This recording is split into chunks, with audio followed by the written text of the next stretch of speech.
Hey, what's going on? Welcome back to Daz Reacts, and today I am reacting to a stand-up comedian called George Carlin, and I'm not gonna lie, never even heard of him, but one of my subscribers suggested that I react to him, saying that he's very funny, so I really am hoping he is funny.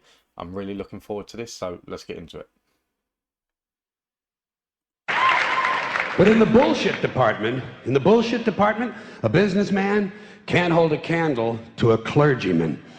Because I got to tell you the truth, folks. I got to tell you the truth. When it comes to bullshit, big time, major league bullshit, you have to stand in awe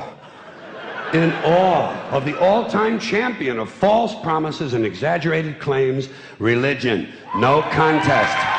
No contest.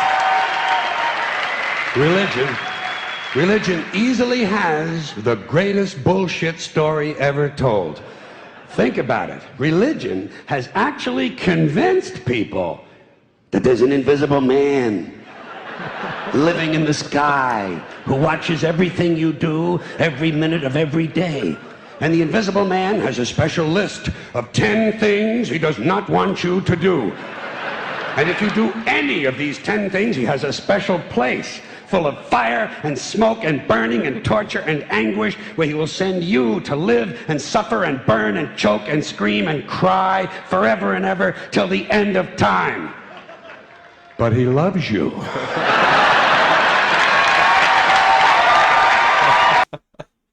It's funny. Here's the thing. I'm not a religious person. That if someone says to me like, "What religion are you?" I'll say like, "I'm a Christian," just for the sake of saying I'm a Christian. That you find that like if you turn around to people and say I'm an atheist, then it's like question after question after question. So I just say I'm Christian. I'm not really religious, but there are so many unanswered questions behind religion, and it is the case that like following them 10 commandments, like you've got to follow these 10 commandments, but at the same time, he apparently created you, so he created you, so he knows that whether you're going to follow him or not.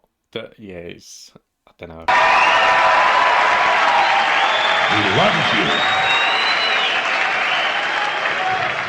He loves you and he needs money. He always needs money. He's all powerful, all perfect, all knowing, and all wise. Somehow just can't handle money. Religion takes in billions of dollars, they pay no taxes, and they always need a little more. Now, you talk about a good bullshit story. Holy shit. Thank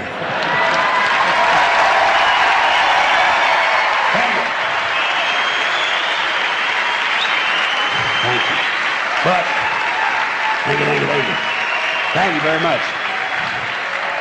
But I want you to know something. This is sincere. I want you to know, when it comes to believing in God, I really tried. I really tried. I tried to believe that there is a God who created each of us in his own image and likeness, loves us very much, and keeps a close eye on things.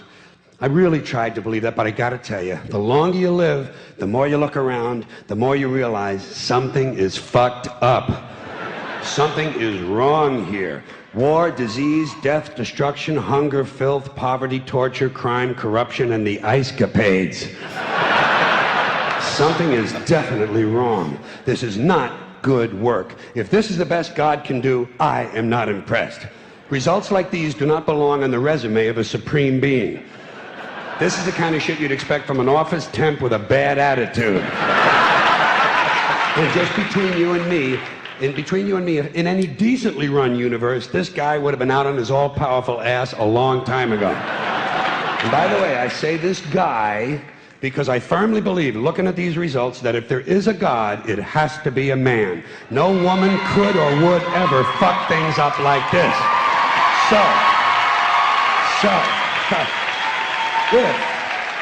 It's amazing. That's the thing. When you think of religion, and like it is the case that like he said that the churches around the world, it is a $1 billion or £1 billion industry in my case, but like, and it's something that is always going to be unanswered, that we just don't know, that like we go based on a book, like we're supposed to believe that everything in this book happened, and obviously each religion is different, but I'm just going based on like, if it was for me, that like we're supposed to believe that everything that happened in this book is true, and for that we should believe. And it is the case that, like, if there is, we may be wrong. That, like, for the atheists out there, and it could be the case that, like, there is only one religion, or there's no religion, then there's no God, and things like that. It's just going to be a question that it's always going to be unanswered.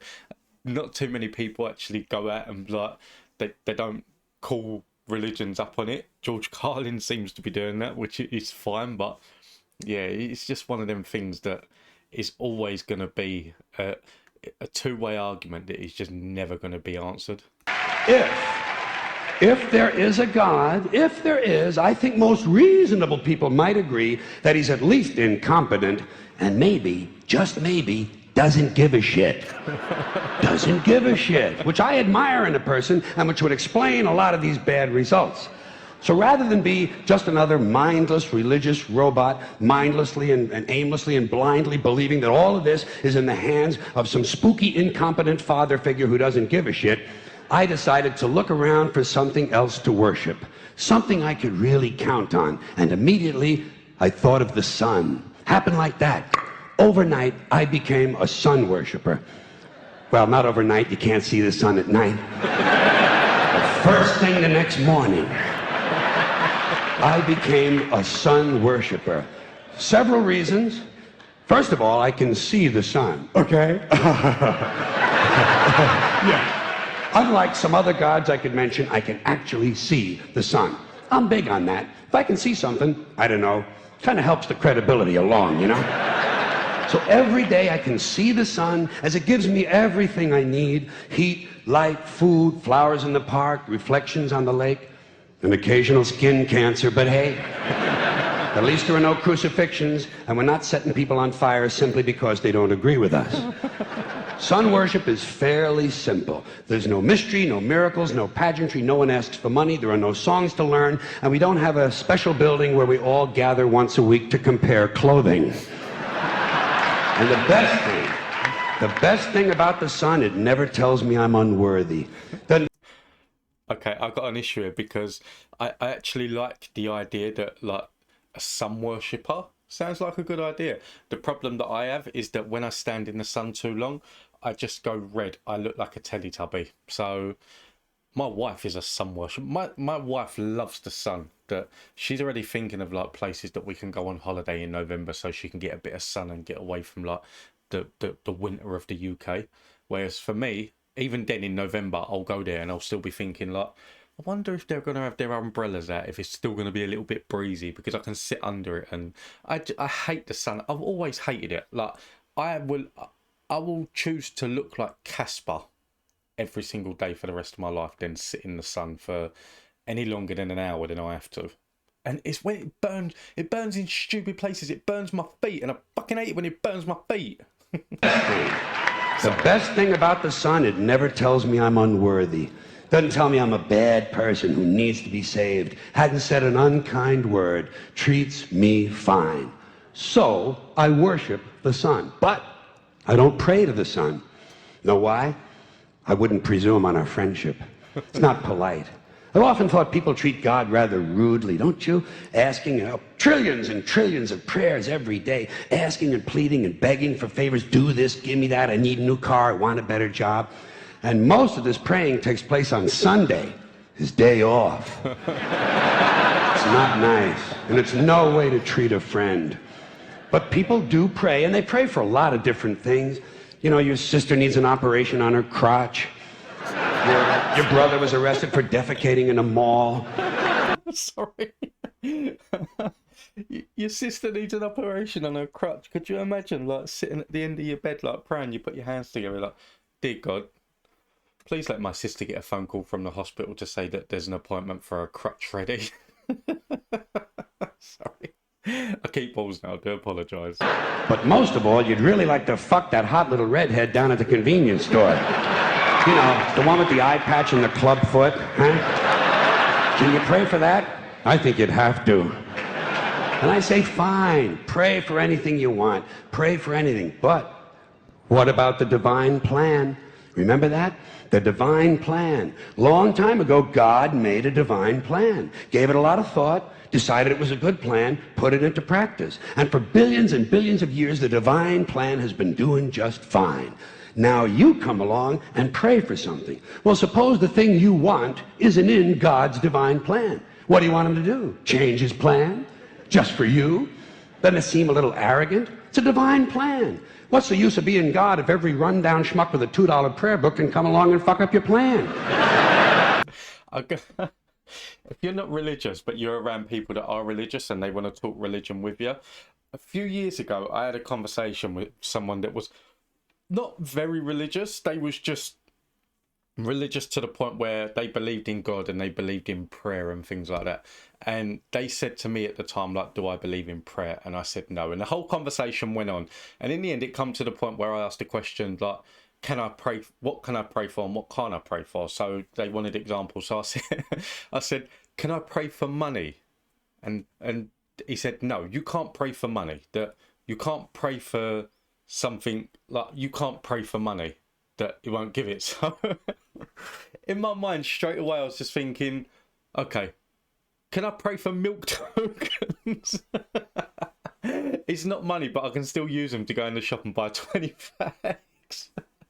Cut the conversation dead, like completely dead. And here's something else, another problem you might have. Suppose your prayers aren't answered. What do you say? Well, it's God's will. Thy will be done. Fine, but if it's God's will and he's going to do what he wants to anyway, why the fuck bother praying in the first place? Seems like a big waste of time to me. Couldn't you just skip the praying part and go right to his will? It's all very confusing. So to get around a lot of this, I decided to worship the sun. But, as I said, I don't pray to the sun. You know who I pray to? Joe Pesci. Joe Pesci. Joe Pesci. Two reasons. First of all, I think he's a good actor, okay? To me, that counts. Second, he looks like a guy who can get things done. Joe Pesci doesn't fuck around. Doesn't fuck around. In fact, Joe Pesci came through on a couple of things that God was having trouble with. For years, I asked God to do something about my noisy neighbor with the barking dog. Joe Pesci straightened that cocksucker out with one visit.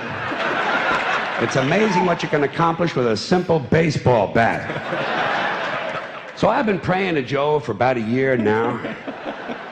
And I noticed something. I noticed that all the prayers I used to offer to God and all the prayers I now offer to Joe Pesci are being answered at about the same 50% rate.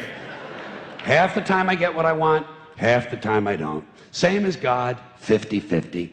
Same as the four-leaf clover and the horseshoe, the wishing well and the rabbit's foot. Same as the mojo man. Same as the voodoo lady who tells you your fortune by squeezing the goat's testicles.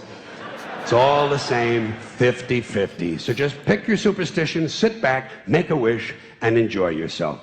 And for those of you who look to the Bible for moral lessons and literary qualities, I might suggest a couple of other stories for you. You might want to look at The Three Little Pigs. That's a good one. Has a nice, happy ending. I'm sure you'll like that.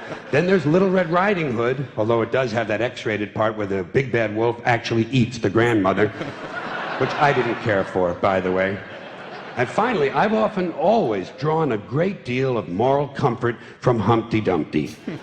The part I like the best, all the king's horses and all the king's men couldn't put Humpty Dumpty back together again.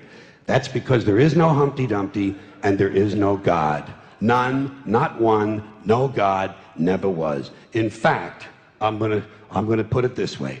If there is a God, may he strike this audience dead. See, nothing happened. Nothing happened. Everybody's okay. All right? Tell you what. I'll raise the stakes. I'll raise the stakes a little bit. If there is a God, may he strike me dead. See? Nothing happened. Oh, wait. Got a little cramp in my leg. And my balls hurt. Plus, I'm blind. Oh, now I'm okay again. Must have been Joe Pesci, huh? God bless Joe Pesci. Thank you all very much. Joe bless you. Thank you very much. I appreciate it. Okay, so I enjoyed that. I'm going to tell you what my issue with that is that I'm not a religious person, so nothing that he said offended me in any way. And a lot of things I agree with, and like, I would have said exactly the same thing. The issue that I've got with this is that, and the reason why I found it funny, but not one of the best. And the reason is because when it comes to religion, I don't really have an opinion. I have things that I can say that, like, about the Ten Commandments, why we only got to follow them, and about some of the things that have happened in the Bible and things like that. That, like, I have a little bit of an opinion on them. I don't talk religion. I don't generally like hang around with religious people or anything, and I don't talk religion, so there's just no opinion on it. That if someone comes to me and they try to shove religion in my face, I'm going to shove it straight back, because I'm not a religious person and I never really have been. So I enjoyed this, don't get me wrong, it was funny, and there's a couple more that I've actually found from him that I'm looking forward to watching, and they'll be on topics that I can probably relate to a lot more. So thank you for the recommendation. I hope you enjoyed watching this. If you did, please don't forget to hit that like and subscribe button. I will be uploading daily, so I'll see you in the next one.